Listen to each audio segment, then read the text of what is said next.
December 19, 1944. Supreme Headquarters Allied Expeditionary Force, Versailles. The Situation Room resembled organized chaos. Officers clustered around maps marked with red arrows, piercing deep into Allied lines. The German offensive through the Ardennes had caught everyone off guard. American positions were collapsing. The 101st Airborne Division sat surrounded in Bastogne, ammunition running low, supplies dwindling. And in the midst of this catastrophe, one name kept surfacing in hushed, almost reverent tones: George S. Patton.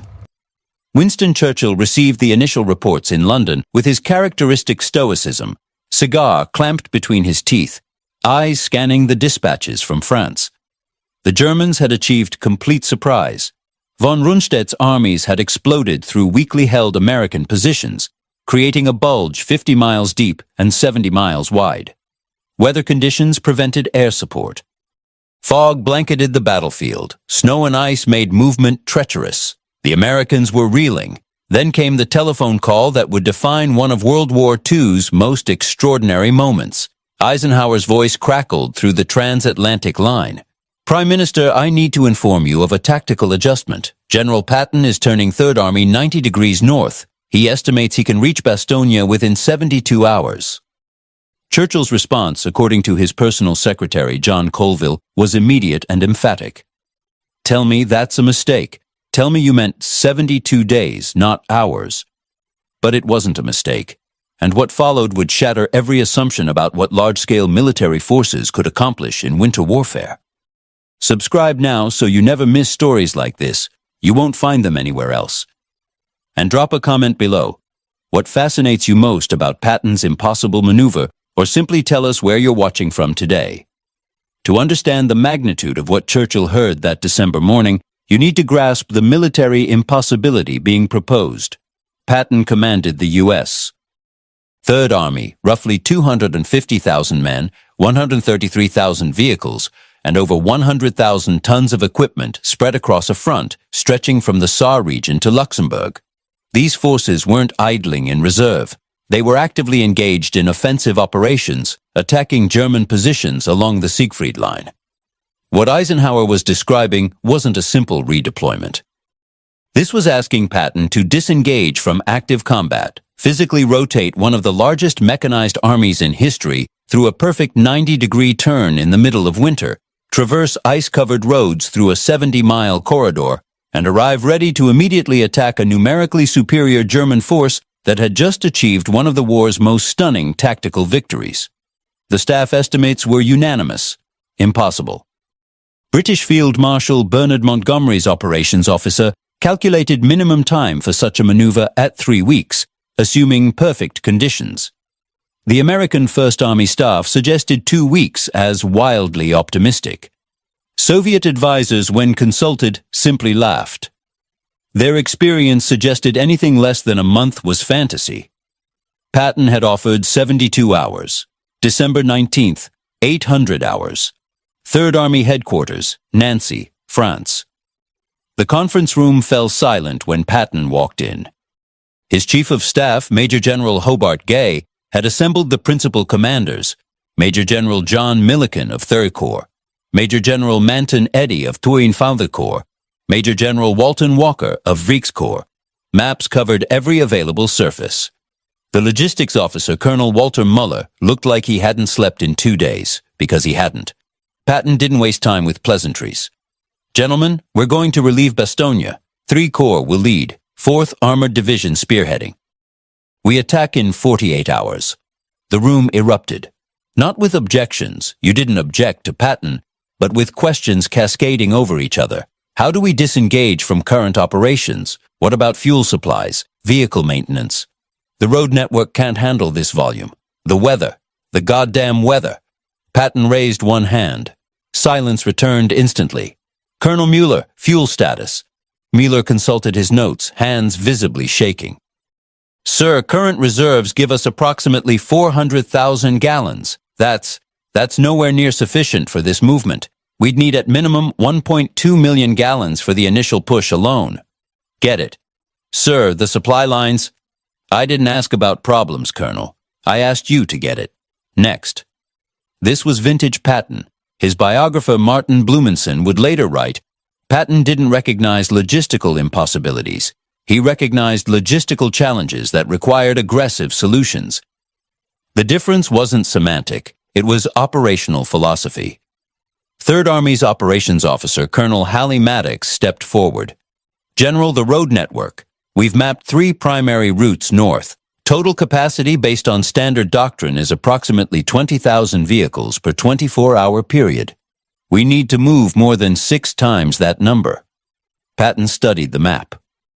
His finger traced the 3 routes, the main highway through Luxembourg, a secondary road through Arlon, and a tertiary farm road network through Neufchâteau. Then we don't move sequentially, we move simultaneously. All 3 routes around the clock, no stops except for mechanical failure. Sir, doctrine requires 4-hour rest periods every... Doctrine is for peacetime and cowards. We're neither. The 101st doesn't get 4-hour rest periods while they're being shelled in Bastogne. Neither do we. The room absorbed this. What Patton was proposing violated every traffic control principle the U.S. Army had developed.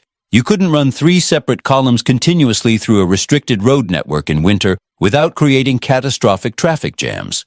Except Patton believed you could, if everyone understood the stakes. Major General John Milliken, who would command the relief force, voiced the obvious concern. General, my division commanders need preparation time. Reconnaissance, intelligence updates, coordination with air support. There is no air support. Weather's socked in solid. Won't be for days. Patton pulled out a notebook, flipped to a marked page. Here's your intelligence update. Germans have committed significant armor to the breakthrough. Exact numbers unknown. Assume worst case. Your reconnaissance is this. There's a road from here to Bastogne. Enemy will be on it. You'll drive through them. This wasn't bravado. Well, not entirely. Patton had spent December 18th gaming out exactly this scenario. While Eisenhower and Bradley were still absorbing the scale of the German attack, Patton had assembled his intelligence staff and asked a single question. If we need to pivot north and relieve an encircled force, what's our fastest possible time? His G2, Colonel Oscar Koch, had provided preliminary estimates. 5 to 7 days, assuming minimal enemy interference and decent weather. Patton had cut that in half through sheer force of will, and the conviction that American mechanized forces could move faster than anyone believed possible. But belief doesn't move armies. Logistics does. And that's where Third Army's secret weapon emerged. Its operations staff had been quietly preparing for exactly this contingency for 3 weeks. December 12th, 1 week before the German offensive began, Patton had called his senior logistics officers together for what he termed a theoretical exercise. What if, he'd asked, we needed to rapidly redeploy north? Not an order, just a thought experiment. Plan it out. They had. Colonel Muller's logistics team had pre-positioned fuel dumps, identified alternate supply routes, and established forward maintenance points along the hypothetical axis of advance. When Eisenhower called December 19th with what he thought was an improvised emergency request, Patton was actually executing a plan that had been refined and ready for 7 days. This fact, this critical detail, wouldn't emerge until post-war interviews. Eisenhower didn't know. Bradley didn't know. Churchill certainly didn't know. What they saw was apparent impossibility being casually promised. What Patton knew was that his staff had already solved most of the impossible problems. But not all of them. December 19th, 1400 hours. The weather deteriorated further. Temperature dropped to -10 Celsius. Ice coated every road surface. Visibility dropped below half a mile, and Patton's columns began moving. The first units to disengage were elements of the III Corps, pulling back from active combat near Saarbrücken. German commanders, monitoring American radio traffic, initially interpreted this as retreat, a withdrawal under pressure. Captured documents from the 11th Panzer Division show their intelligence officer reporting, enemy forces in our sector showing decreased resistance, possible preparation for defensive consolidation. They had no idea what was actually happening. The Americans weren't retreating, they were pivoting. The maneuver Patton ordered required precision that would challenge a peacetime parade ground exercise, except this was happening in combat conditions during the worst winter in 50 years. Each division had to disengage from its current position without allowing the Germans to exploit the withdrawal. Then they had to move to designated staging areas. Then join the march column in precise sequence. Any breakdown in timing would create traffic chaos that could stall the entire operation for days. Third Army's traffic control plan read like orchestrated madness. Every route was subdivided into 10-kilometer segments. Each segment had a traffic control team with authority to override unit commanders if traffic flow demanded it. Vehicles traveled with headlights on, blackout discipline be damned, because speed mattered more than stealth. Rest stops were scheduled to the minute. Fuel trucks were pre-positioned every 20 kilometers. Military police had orders to shoot any vehicle that blocked traffic flow. That last order was Patton's personal addition. If some son of a bitch breaks down and won't move to the shoulder, you put a bullet in his engine block and push him off the road. The 101st doesn't have time for traffic courtesy. By evening of December 19th, 3 massive columns were grinding north through the ice and darkness. The 4th Armored Division led the 3 Corps on the primary route. The 80th Infantry Division followed on the secondary route. The 26th Infantry Division took the farm roads. Behind them, strung out for 50 miles, came the support echelons, fuel trucks, ammunition haulers, maintenance companies, medical units, signal detachments, and still, most observers thought it would fail. Back in London, Churchill convened his military advisors. Field Marshal Alan Brooke, Chief of the Imperial General Staff, had reviewed the operational plan, if you could call Patton's aggressive timeline a plan, and was characteristically skeptical. His diary entry for December 19th records, Patton promises to reach Bastogne in 3 days. I give him 10 if he's extraordinarily lucky. The Americans possess admirable optimism and inadequate understanding of winter warfare logistics. Churchill himself was torn. He'd worked with Patton during the Sicily campaign and recognized the man's peculiar genius for mobile warfare. But this wasn't Sicily. This was winter. This was mechanized warfare at a scale unprecedented in military history. And the stakes were impossibly high. If Patton failed, if his army became bogged down in traffic jams, or ran out of fuel, or simply couldn't maintain the brutal pace he'd promised, the Germans would have time to consolidate their gains. Bastogne would fall. The Allied front would be in genuine jeopardy. The entire timetable for ending the European war could shift by months. And if Patton succeeded? Churchill didn't quite believe success was possible. But he kept circling back to one uncomfortable fact. Patton had never failed to deliver on his promises. Impetuous, yes. Politically troublesome, absolutely. But when George Patton said his army would be somewhere at a specific time, they were there. December 20th, 0600 hours. Third Army's columns had been moving for 16 hours. The first casualties weren't from enemy action. They were from the roads themselves. Ice caused dozens of vehicles to slide off into ditches. Mechanical failures skyrocketed in the extreme cold. Engines that should have lasted another 1,000 miles seized up after 50. Drivers, pushed beyond exhaustion, fell asleep at the wheel, but the columns kept moving. Major General Hugh Gaffey, commanding the 4th Armored Division at the spearhead, radioed back to Patton at 0800. Progress slower than planned. Roads worse than anticipated. Estimate we've covered 35 miles in 16 hours. That's barely 2 miles per hour. Patton's response was immediate. Not interested in past progress. What's your estimated time to Bastogne? If we maintain current pace, 60 hours, sir. Unacceptable. You've got 48. Find a way. This exchange, recorded in Third Army's operations log, captured Patton's command philosophy perfectly. He didn't care about explanations or difficulties. He cared about results. And somehow, through force of personality, through transmitted urgency, through sheer refusal to acknowledge limitations, he usually got them. Gaffey pushed harder. His staff identified a secondary road network that could shave 10 miles off the route. Riskier, narrower roads, less maintenance, higher chance of traffic bottlenecks, but faster. He ordered the 4th Armored to take it. By midday December 20th, Patton's operation was threading the needle between remarkable success and catastrophic failure. The logistics were holding, barely. Colonel Muller's pre-positioned fuel dumps were keeping the columns supplied. Maintenance teams were working miracles keeping vehicles operational. But the human cost was mounting. Drivers were functioning on 2 hours sleep in 48 hours. Accidents were increasing, and they still had 35 miles to go. Meanwhile, in Bastogne, the 101st Airborne Division was fighting for survival. Brigadier General Anthony McAuliffe, acting division commander, had responded to German surrender demands with his famous one-word reply, "Nuts." But defiance doesn't stop artillery shells. The Germans were systematically reducing the American perimeter. Casualties were mounting, medical supplies were nearly exhausted, and ammunition stocks were critical. McAuliffe's operations officer estimated they had perhaps 48 hours before the position became untenable, maybe 72 if they were lucky, and rationed ammunition severely. After that, Bastogne would fall regardless of how determined the defenders were. The race was literal. Patton had to arrive before the 101st's ammunition ran out, not a day later, not hours later. He had to arrive in time. December 20th, 1800 hours. Chef headquarters, Versailles.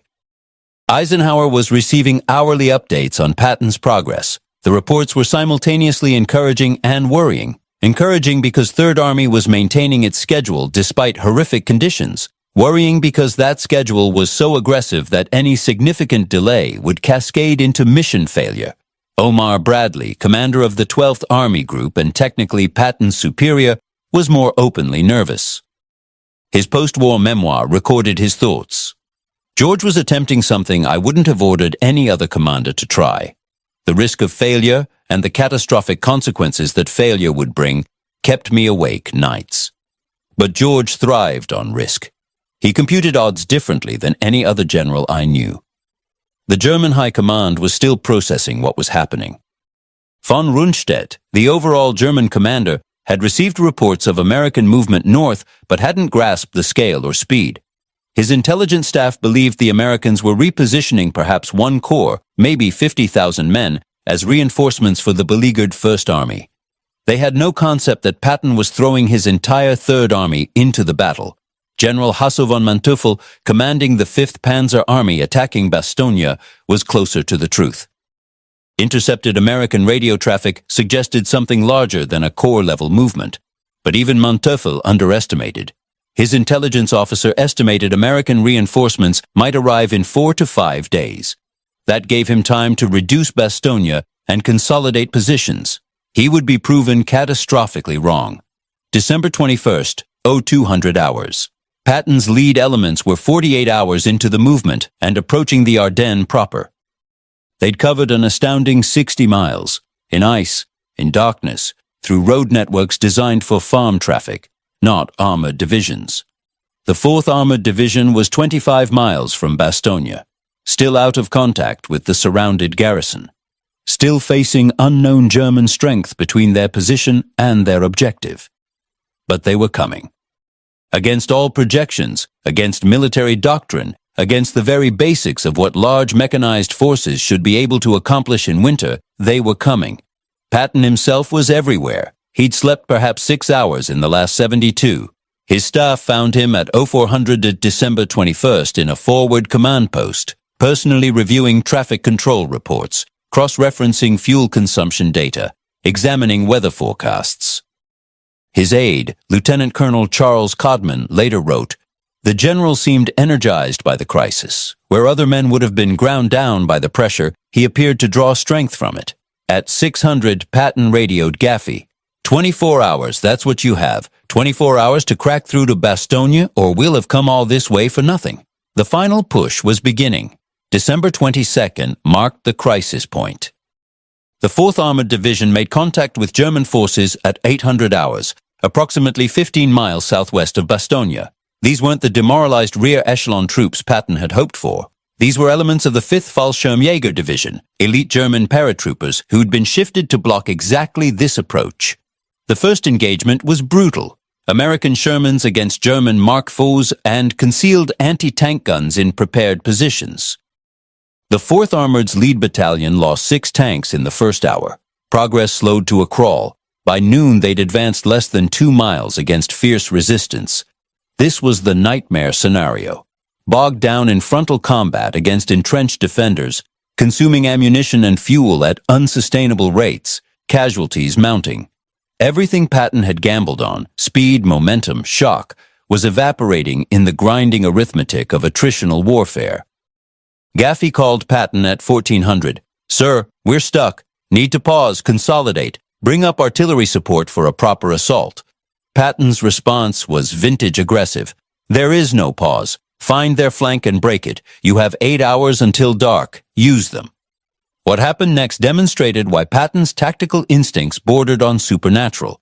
Instead of hammering away at the German front, he ordered the 4th Armored to split. One combat command would fix the German defenders in place with frontal attacks.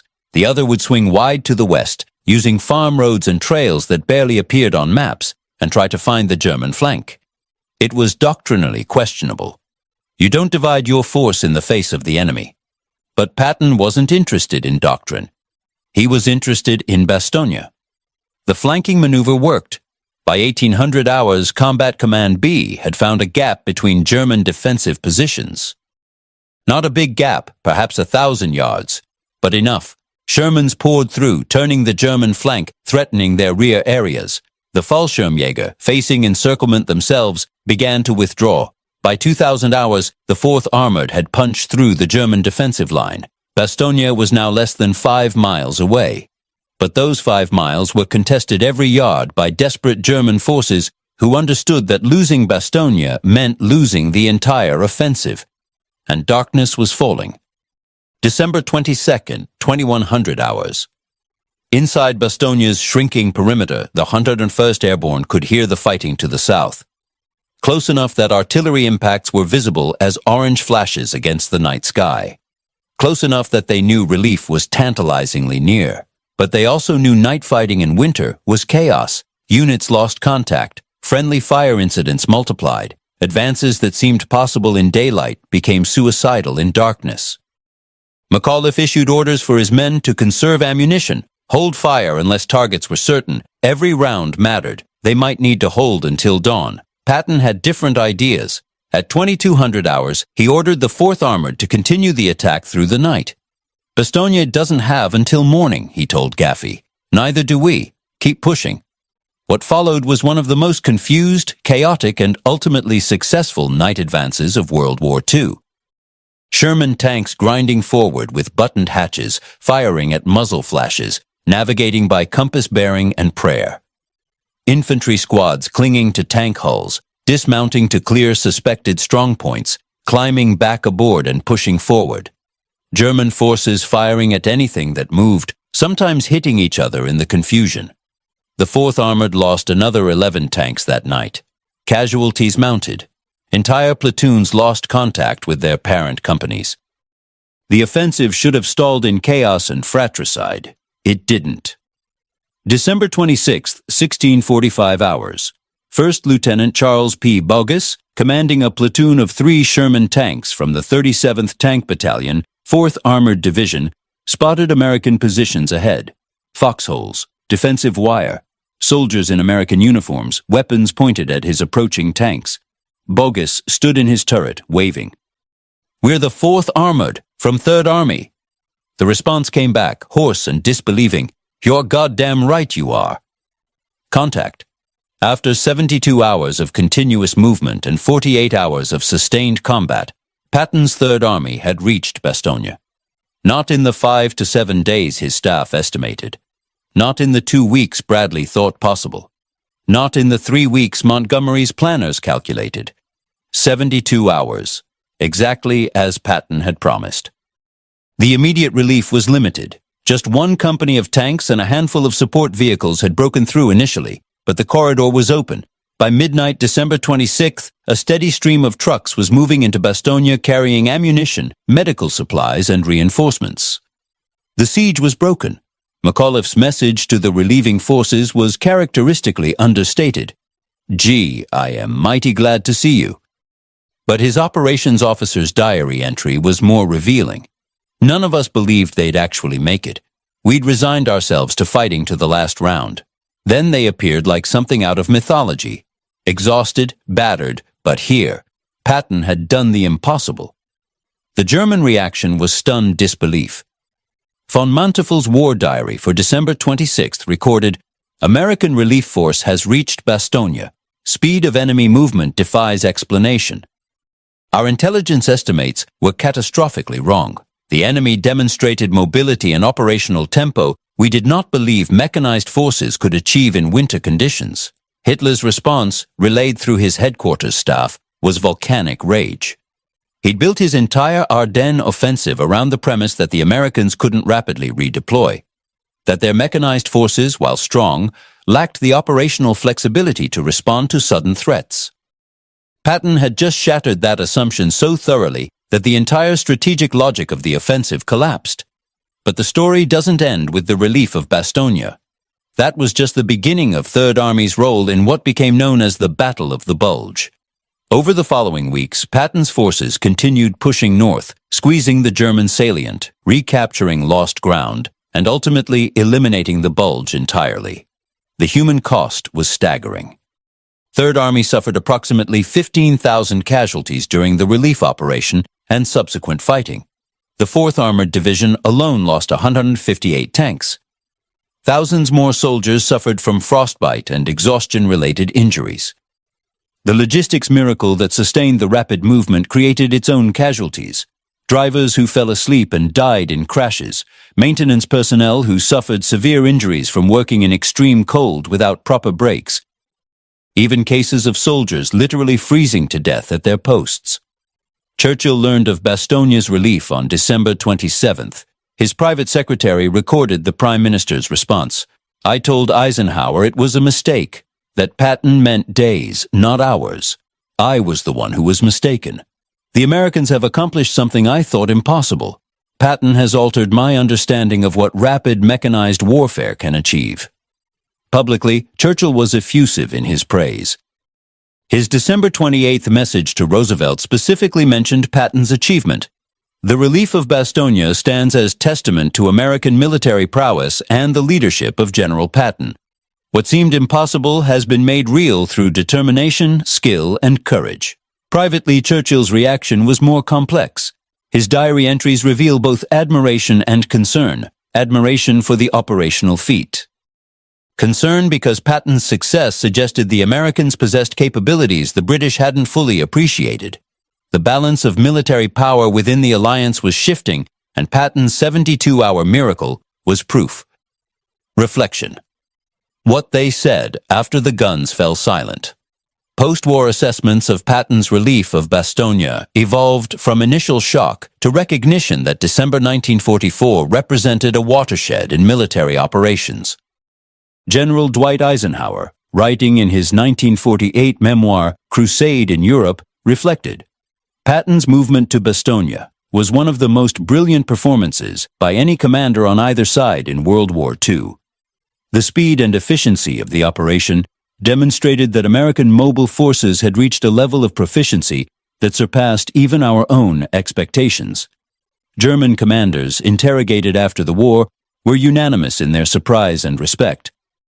General von Manteuffel told his interrogators, "We planned the Ardennes offensive on the assumption that American forces would require at minimum 10 to 14 days to effectively respond to our breakthrough. Patton reached Bastogne in 3 days. Had we known the Americans could react with such speed, the entire operational concept would have required reconsideration." Field Marshal von Rundstedt was more blunt in his post-war assessment. "Patton's relief of Bastogne broke the back of our offensive, not just physically but psychologically. When word spread through our ranks that an entire American army had repositioned and attacked in 72 hours, soldiers began to question whether the war could be won. That psychological impact was perhaps more devastating than the tactical defeat." British military historians initially struggled to reconcile their understanding of logistics with what Patton had achieved. The British Army's official history, compiled in the 1950s, devoted an entire chapter to analyzing the operational and logistical aspects of Third Army's movement. The conclusion was telling. General Patton's achievement represented a synthesis of aggressive command philosophy, exceptional staff work, favorable subordinate initiative, and calculated risk-taking that produced results beyond conventional military planning parameters. What military historians say today reflects decades of study and access to previously classified documents. Dr. Carlo d'Este, in his definitive biography, Patton, A Genius for War, argued, "The relief of Bastogne was Patton at his absolute best. It combined his natural aggressiveness with meticulous planning, his ability to inspire subordinates with his understanding of logistics, and his willingness to accept risk with his capacity to deliver results." It was the perfect convergence of Patton's strengths. The U.S. Army's Command and General Staff College uses the Bastogne relief operation as a case study in rapid deployment and offensive operations. Their analysis identifies several key factors: pre-planning that anticipated potential contingencies, decentralized execution that empowered subordinate commanders, aggressive logistics management that prioritized throughput over safety margins, and leadership that set seemingly impossible standards and then held subordinates accountable to meet them. But beyond military analysis, the relief of Bastogne carried profound human meaning. For the paratroopers of the 101st Airborne, December 26th represented salvation. Many had written final letters home, convinced they'd die in Bastogne's frozen foxholes. When tanks from the 4th Armored appeared, soldiers wept openly. The psychological impact of deliverance from near-certain death or capture cannot be overstated. For Patton's 3rd Army soldiers, the 72-hour movement became a source of immense pride. They'd done something experts said was impossible. They'd driven through ice and darkness and exhaustion, and they'd arrived exactly when their commander promised they would. That built a unit cohesion and confidence that sustained 3rd Army through the remaining months of the war. The ultimate human judgment on Patton's achievement comes not from generals or historians, but from the soldiers who lived it. Private James Martin, 101st Airborne Division, wrote in a letter home dated January 2nd, 1945, "When those tanks rolled in, I realized something important. We weren't alone. Somebody was coming for us. Patton and his boys drove through hell to reach us. That's not about tactics or strategy. That's about soldiers not abandoning soldiers. That's about brotherhood. That brotherhood, that refusal to accept the unacceptable, that commitment to achieving the impossible because the alternative was betraying comrades, that was Patton's real gift. Yes, he was a brilliant tactician. Yes, he understood mobile warfare better than almost any commander of his generation. But what made the relief of Bastogne possible wasn't just military skill. It was the transmission of will from commander to army, the insistence that limits were suggestions rather than laws, and the fundamental belief that American soldiers could accomplish anything if led properly. Churchill understood this eventually. His post-war writings acknowledged that he'd misjudged not just Patton, but the American military system that produced commanders like Patton. The British emphasis on methodical planning and risk management had its place. But Patton represented something different. Controlled aggression, calculated risk, and the refusal to accept conventional limitations. The long-term historical impact extended beyond World War II. Patton's relief of Bastogne influenced military doctrine for decades. The U.S. Army's emphasis on rapid deployment, the development of strategic mobility capabilities, the doctrine of arrive first with the most, all trace their conceptual roots to December 1944 and 3rd Army's achievement. Modern military forces study the operation for lessons in command and control, logistics under pressure, and maintaining offensive momentum in adverse conditions. The Israeli Defense Forces, known for rapid mobilization and aggressive offensive operations, cite Patton's movement to Bastogne as a historical precedent for their operational philosophy. The concept that speed and aggression can compensate for numerical or positional disadvantage, that's pure Patton, distilled from Bastogne. But perhaps the deepest meaning lies in what the episode revealed about human potential under pressure. Churchill's initial reaction, "Tell me that's a mistake," reflected conventional wisdom about what was possible. Patton's actual achievement showed that conventional wisdom was often just lack of imagination and will. The 250,000 soldiers of 3rd Army didn't possess superhuman abilities. The roads they traveled weren't magically better. The winter wasn't less harsh. What changed was expectation and leadership. Patton expected them to do the impossible, and through force of will and meticulous planning disguised as improvisation, they did. That's the lesson that transcends military history and touches something fundamental about human capacity.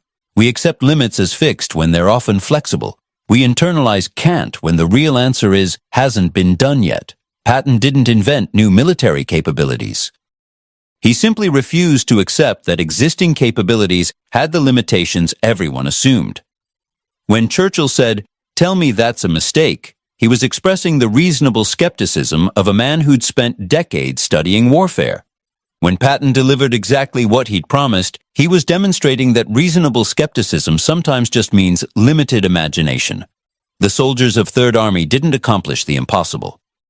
They accomplished the extremely difficult, sustained by leadership that demanded excellence and staff work that made excellence achievable.